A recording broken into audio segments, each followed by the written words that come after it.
मैं डॉक्टर इरशाद अली खान, समाचार राजनीति विज्ञान, राजकीय बांगड़ महाविद्यालय डीडवाना में कार्यरत हूँ। आज हम विश्व व्यापार संगठन का अध्ययन करेंगे। यानी गेट का उत्तरवर्ती संगठन विश्व व्यापार संगठन है। ये उरुग्वे दौर की बहुपक्षीय व्यापार वार्ताओं की समाप्ति के परिणाम स्वरूप 1 जनवरी 1995 से लागू हुआ था। भारत 1947 में गेट का 1995 विश्व व्यापार संगठन दोनों का संस्थापक सदस्य था। जुलाई 2016 की स्थिति के अनुसार विश्व व्यापार संगठन की सदस्य संख्या 164 है। विश्व व्यापार संगठन के आदेश पत्र मैंडेट में वस्तुओं का व्यापार, सेवाओं का व्यापार, व्यापार से संबंधित निवेश उपाय तथा व्यापार से संबंधित बौद्धिक संपदा अधिकार शामिल हैं। विश्व व्यापार संगठन का मंत्रिस्तरीय सम्मेलन, जिसमें सभी सदस्य देशों के व्यापार मंत्री शामिल होते हैं, WTO का उच्चतम नीति निर्माण करने वाला निकाय है, जिसकी प्रत्येक 2 वर्ष में कम से कम एक बैठक होती है। इस अंतराल में इसके कार्य महापरिषद द्वारा किए जाते हैं, जिसमें सभी सदस्य देशों के प्रतिनिधि शामिल होते हैं। महापरिषद के कार्य में 3 क्षेत्रीय परिषदें अर्थात वस्तु व्यापार परिषद, सेवा व्यापार परिषद, व्यापार से जुड़े बौद्धिक संपदा अधिकारों के पहलुओं, ट्रिप्स से संबंधित परिषद और बड़ी संख्या में समितियां, कार्यकारी समूह, पार्टियां तथा अन्य निकाय जो विशिष्ट करारों या विषय संबंधी कार्य देखते हैं, सहायता करते हैं। इन सभी निकायों की सहायता सचिवालय करता है, जिसके प्रमुख विषय व्यापार संगठन के मार्गदर्शक होते हैं। विभिन्न करारों के अंतर्गत महापरिषद को सौंपे गए ऐसे कार्यों के अतिरिक्त महापरिषद विवाद निपटान निकाय DSB तथा व्यापार नीति समीक्षा निकाय TPRB के रूप में कार्य करती है। यह संगठन गेट से भी व्यापक है। यह बहुपक्षीय व्यापार प्रणाली के वास्ते संस्थागत कानूनी आधार उपलब्ध कराता है। संगठन असल में अंतर्राष्ट्रीय व्यापार का प्रहरी है, जो सभी देशों की व्यापार वस्तुओं पर लगातार निगाह रखता है। विश्व व्यापार संगठन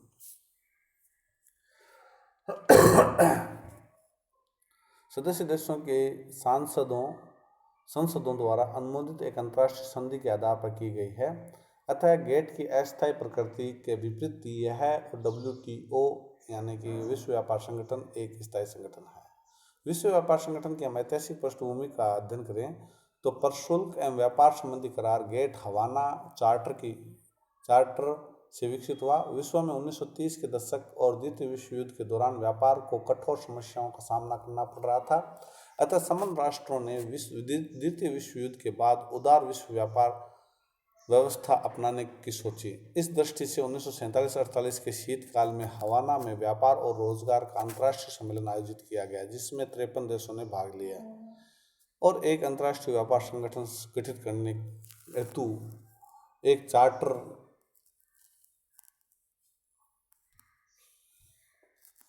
पर हस्ताक्षर किए। परंतु अमेरिकी कांग्रेस ने हवाना चार्टर का कभी समर्थन नहीं किया, जिसके परिणाम स्वरूप कोई अंतर्राष्ट्रीय व्यापार संगठन अस्तित्व में नहीं आया। इसके साथ साथ 23 देश जेनेवा में व्यापार रियायतों के लिए व्यापक टैरिफ बातचीत जारी रखने के लिए सहमत हो गए, जिन्हें गेट में शामिल किया गया। इस करार गेट पर 30 अक्टूबर 1947 को हस्ताक्षर किए गए और जब अन्य देशों ने भी इस पर हस्ताक्षर कर दिए तो 1 जनवरी 1948 को प्रशुल्क एवं व्यापार संबंधी समस्या करार गेट लागू कर दिया गया, यानी गेट को लागू कर दिया गया। गेट एक बहुपक्षीय संधि थी, जिस पर लगभग 111 देशों के हस्ताक्षर हो गए थे। गेट न तो कोई संगठन था, ना ही न्यायालय। अंतर्राष्ट्रीय व्यापार के आचार नियमों की एक संहिता वाली और व्यापार उदारीकरण की कार्य प्रणाली युक्त यह एक निर्णय लेने वाला मंच था। यह एक मंच था जहां अनुबंध करने वाले विभिन्न देश अपनी व्यापार समस्याओं पर बातचीत करने, उनका हल ढूंढने तथा अपने व्यापार को बढ़ाने की संभावनाओं पर वार्ता करने के लिए समय समय पर एकत्रित होते थे। 1947 से गेट के अंतर्गत विश्व व्यापार वार्ताओं के 7 दौर सम्मेलन आयोजित किए गए और 8वां दौर पंटा डेल एस्टा उरुग्वे सितंबर 1986 में शुरू हुआ। उरुग्वे दौर के गेट विचार विमर्श 15 अप्रैल 1994 को मराकेश मोरक्को में समाप्त हो गए। भारत सहित 123 देशों के मंत्रियों ने अंतिम एक्ट पर हस्ताक्षर किए। इस अंतिम एक्ट में विश्व व्यापार संगठन के गठन और कार्य प्रणाली का समावेश है। वास्तव में विश्व व्यापार संगठन समझौता उरुग्वे वार्ता समझौता ही हैं, जिनके द्वारा प्रारंभिक गेट अब विश्व व्यापार संगठन का ही एक भाग बन गया है, जो 1 जनवरी 1995 से लागू हुआ। विश्व व्यापार संगठन गेट का उत्तराधिकारी है। गेट एक मंच था जहां सदस्य देश समय समय पर एकत्रित होते थे, विश्व व्यापार की समस्याओं पर वार्तालाप करते थे, उनको सुलझाते थे। परंतु विश्व व्यापार संगठन एक सुव्यवस्थित और स्थायी व्यापार की संस्था है, जिसकी एक कानूनी हैसियत और यह विश्व बैंक और अंतर्राष्ट्रीय मुद्रा कोष के समकक्ष महत्वपूर्ण है। गेट तथा विश्व व्यापार संगठन में अंतर हम देखते हैं तो विश्व व्यापार संगठन गेट का विस्तार नहीं परंतु उसका उत्तराधिकारी है। उसने गेट को पूर्णतः प्रतिस्थापित कर दिया है, तथापि दोनों में निम्नलिखित महत्वपूर्ण अंतर है।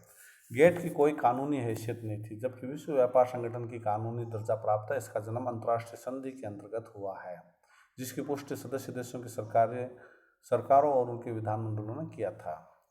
गेट केवल चयनात्मक बहुपक्षीय समझौतों के बारे में नियमों और प्रणालियों का समूह था। अलग अलग विषयों पर अलग अलग समझौते थे जो सदस्यों के लिए बाध्यकारी नहीं थे। कोई भी सदस्य किसी भी समझौते में सम्मिलित होने से इनकार कर सकता था, जबकि जो समझौते विश्व व्यापार संगठन के अंग बन चुके हैं वह स्थायी और सभी सदस्यों पर बाध्यकारी है। किसी सदस्य द्वारा उनका उल्लंघन करने पर उसके विरुद्ध कार्रवाई की जा सकती है। तीसरा हम कह सकते हैं गेट के अंतर्गत विवाद निपटान प्रणाली विलंबकारी थी, उसके फैसले बाध्यकारी भी नहीं थे, जबकि विश्व व्यापार संगठन की विवाद निपटान प्रणाली स्वचालित है और शीघ्रगामी और सदस्यों पर पूर्णतः लागू है। चौथा हम कह सकते हैं गेट एक ऐसा मंच था जहां सदस्य देश व्यापार समस्याओं पर विचार करने और उन्हें हल करने के लिए दशक में केवल एक बार मिलते थे, जबकि विश्व व्यापार संगठन सुस्थापित नियमबद्ध विश्व व्यापार संगठन है जहाँ निर्णय समयबद्ध होते हैं। पांचवा हम कह सकते हैं गेट के नियम केवल वस्तुओं के व्यापार पर ही लागू होते थे, जबकि विश्व व्यापार संगठन के अंतर्गत केवल वस्तुओं और सेवाओं का व्यापार ही नहीं आता, वरन बौद्धिक संपदा अधिकार संबंधी विषय और अन्य कई और समझौते भी आते हैं। छठा हम कह सकते हैं गेट का एक लघु कार्यालय था जिससे एक डायरेक्टर जनरल देखता था, जबकि विश्व व्यापार संगठन का एक विशाल कार्यालय और विराट नौकरशाही तंत्र है। विश्व व्यापार संगठन के हम जब उद्देश्यों का अध्ययन करते हैं तो हम ये देखते हैं कि व्यापार और वित्तीय गतिविधियों को इस प्रकार से चलाया जाए कि जिससे पूर्ण रोजगार सुनिश्चित हो, वास्तविक आय और प्रभावी मांग में लगातार वृद्धि द्वारा रहन सहन के स्तर में सुधार हो, वस्तुओं एवं सेवाओं के उत्पादन और व्यापार का प्रसार हो, विश्व में उपलब्ध संसाधनों का उपयोग सतत विकास की दृष्टि से करना ताकि पर्यावरण की रक्षा और संरक्षण हो सके, ऐसे सकारात्मक प्रयत्न करना जिससे विकासशील देश विशेषतः निम्नतम विकसित देश अपने आर्थिक विकास की आवश्यकताओं के अनुसार अंतर्राष्ट्रीय व्यापार की वृद्धि में उचित भाग ले सके, टैरिफ और व्यापार की रुकावटों को दूर करते हुए व्यापार संबंधों में पक्षपाती आचरण को हटाकर पारस्परिक और परस्पर लाभकारी व्यवस्थाएं उपलब्ध कराना, गेट में शामिल होने वाले उरुग्वे दौर की सभी बहुपक्षीय व्यापार वार्ताओं के फलस्वरूप अधिक स्थायी और व्यवहार्य बहुपक्षीय संगठन व्यापार प्रणाली को विकसित करना।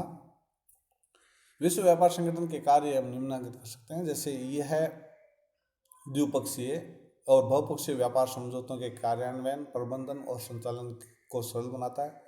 ये नागरिक विमानन, सरकारी खरीदारी, दुग्ध उत्पादन, व्यापार, मांस संबंधी बहुपक्षीय व्यापार समझौतों के कार्यान्वयन, प्रशासन और परिचालन के लिए उचित ढांचे का प्रबंध करता है। यह सदस्यों के लिए मंत्रिस्तरीय सम्मेलन द्वारा स्वीकृत समझौतों संबंधी बहुपक्षीय व्यापार संबंधों वार्ताओं तथा इसके द्वारा किए गए निर्णयों के कार्यान्वयन के लिए एक मंच प्रस्तुत करता है। यह सदस्य देशों के व्यापार संबंधी विषय हल करने में मदद करता है, अपने सदस्य देशों की राष्ट्रीय व्यापार नीति की निगरानी करता है, अंतर्राष्ट्रीय आर्थिक एवं वित्तीय नीति निर्धारण में जुड़ी अंतर्राष्ट्रीय संस्थाओं से सहयोग करता है। हम जब इसके संगठन संरचना की बात करते हैं विश्व व्यापार संगठन की, तो सबसे पहले हम देखते हैं मिनिस्ट्रियल कॉन्फ्रेंस यानी मंत्री स्तरीय सम्मेलन। विश्व व्यापार संगठन का सर्वोच्च नीति निर्माता अंग मंत्री स्तरीय सम्मेलन है, जिसमें सब सदस्यों के प्रतिनिधित्व होते हैं, जो कम से कम 2 वर्ष में एक बार मिलते हैं। यह संगठन की संपूर्ण कार्यप्रणाली को चलाता है। यह किसी भी बहुपक्षीय समझौते के अंतर्गत सभी मामलों पर निर्णय लेता है। दूसरा जो है सामान्य परिषद। सामान्य परिषद में संगठन के प्रशासनिक कार्य संचालन के लिए एक सामान्य परिषद है, जिसमें प्रत्येक सदस्य राष्ट्र का एक स्थायी प्रतिनिधि होता है। इसकी बैठक सामान्यतः महीने में एक बार जिनेवा में होती है। यह झगड़ा निपटान संस्था और व्यापार नीति पुनरावलोकन संस्था के रूप में भी कार्य करती है, जिनके अलग अलग अपने अध्यक्ष हैं। सचिवालय यानी सेक्रेटरीट में संगठन के सचिवालय का मुख्य डायरेक्टर जनरल होता है। मंत्री सम्मेलन डायरेक्टर जनरल का चयन करता है। उसका कार्यकाल 4 वर्ष का होता है। वह बजट, वित्त और प्रशासन संबंध समिति को वार्षिक बजट के अनुमान और वित्तीय विवरण देता है और सामान्य परिषद की अंतिम स्वीकृति के लिए अनुशंसा करता है। विश्व व्यापार समझौता जो हम कह सकते हैं, यानी परंपरागत रूप से गेट केवल वस्तुओं के व्यापार से संबंधित नियम ही बनाता रहा है, जिनमें मुख्यतः निर्मित माल ही सम्मिलित था।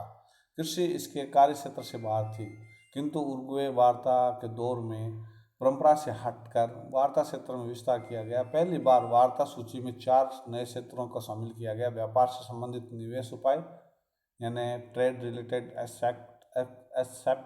Accepts of investment measures, TRIMS, और बौद्धिक संपदा अधिकार के पहलुओं से संबंधित व्यापार, trade related except of intellectual property rights, TRIMS और ट्रिप्स, सेवाओं व्यापार, trade in service, agriculture and कृषि। गेट वार्ता की सूची में ये क्षेत्र विकसित देशों के दबाव में शामिल किए गए। विकासशील देशों का विचार था कि गेट केवल अब तक के परंपरागत क्षेत्र में नियम बनाने तक अपनी कार्रवाई सीमित रखे। वार्ता सूची के विस्तार के विषय में विकसित देशों के अपने तर्क थे। उनके अनुसार व्यापार से संबंधित निवेश उपायों ट्रिम्स को वार्ता सूची में रखा जाना चाहिए, क्योंकि विकासशील देश दक्षिण के देश जो है विदेश निवेश को नियंत्रित करने की नीतियां बनाते हैं,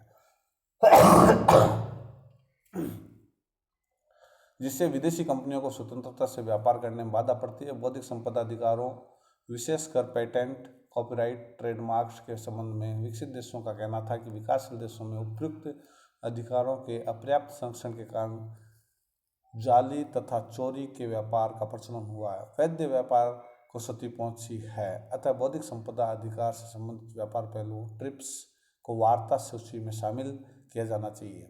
विकासशील देशों यानी कि दक्षिण के देशों ने ऐसे प्रस्ताव को कड़ा विरोध किया था। उरुग्वे चक्र में 5 वर्ष के वार्ता दौर के पश्चात भी किसी सर्वसम्मत परिणाम पर पहुंचने में असफल होने पर गेट के महानिदेशक आर्थर डुंकल ने 20 दिसंबर 1991 को 108 सदस्यीय गेट के भावी स्वरूप पर 500 पृष्ठ के अपने प्रस्ताव रखे। सदस्य राष्ट्रों को सहमति के लिए पहले 13 जनवरी 1992 का समय दिया गया था। बाद में इस समय सीमा को बढ़ाकर 17 अप्रैल 1992 कर दिया गया। विकासशील देशों दक्षिण के देशों की दृष्टि में डुंकल प्रस्तावों का सर्वाधिक ऋणात्मक पहलू यह है कि वह केवल व्यापार तक ही सीमित नहीं है। इसमें कृषि सब्सिडी, बौद्धिक संपदा, पेटेंट, कॉपीराइट, ट्रेडमार्क आदि विदेशी निवेश उपायों, सेवाओं को भी शामिल कर लिया गया है। इन प्रस्तावों में विकासशील देशों दक्षिण की मांगों तथा आवश्यकताओं पर अधिक ध्यान नहीं दिया गया। केवल विकसित देशों के व्यापार विस्तार और हितों को ही आगे बढ़ाने का चेष्टा की गई। डुंकल प्रस्तावों में सर्वाधिक विरोध पेटेंट अधिकारों के संबंध में था, जिनमें पेटेंट प्राप्तकर्ताओं के अधिकारों में वृद्धि और उनके दायित्वों एवं वैधानिक बंधनों में कमी की गई। कृषि के क्षेत्र में पेटेंट अधिकार लागू करने की सिफारिश की गई, जिसके लागू हो जाने की दिशा में विकासशील देशों को विकसित देशों से कृषि संबंधी तकनीक खरीदने के लिए भारी मूल्य चुकाना पड़ा। उरुग्वे चक्र की वार्ताओं के दौर में विकासशील देशों ने अपने व्यावसायिक हितों की ओर ध्यान आकर्षित किया तथा प्रशुल्क कटौती और विकसित देशों के प्रतिबंधात्मक व्यवहार के विरुद्ध उन्होंने अपनी आवाज़ बुलंद की। दुर्भाग्यवश उरुग्वे वार्ता दौर के विभिन्न सम्मेलनों में इन राष्ट्रों के साथ भेदभावपूर्ण व्यवहार ही हुआ और विकसित औद्योगिक राष्ट्रों के हितों को ही गेट के अंतर्गत वर्चस्व स्वीकार किया गया।